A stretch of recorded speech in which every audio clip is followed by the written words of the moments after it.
Naendeleaje kama kawaida daktari wangu mtetezi wa wanaume. Nitafutie socks ya mwanaume.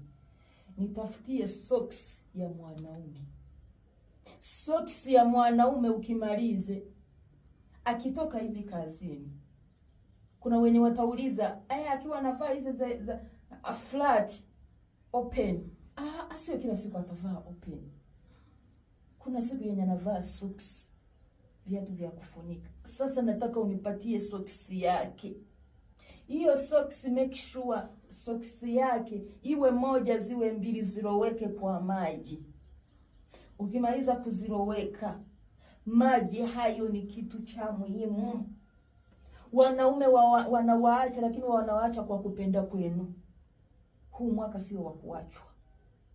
Huu mwaka ni wa kuforce.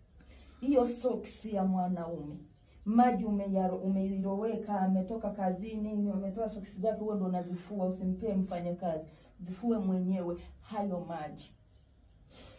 maji ukimaliza hayo maji, ukitoa zile socks, puti uanika yenye uchafu yenye unayo, na wewe iloweke pia kwa hayo maji. Usiweke sabuni.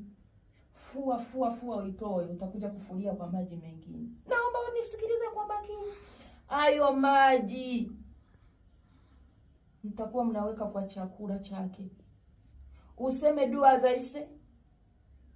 Hatutatoka mbali, tufanye vitu ni kuvumilia kwa umaskini na tena unikimbie kwa utajiri. Nimekutoa mbali, tumetoka mbali.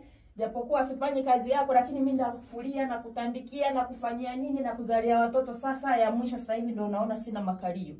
Sasa hivi ndio unaona mimi sio mrembo. Tulia. Punguza nini? Punguza jeuri na kiburi. Mpenzi, hayo maji wewe mpe kwa siku zenye unataka, sitakupea masiku. Dozi itakorea kweli kwa wema. Usipoleta mbuzi, utaleta ng'ombe ya shukurani.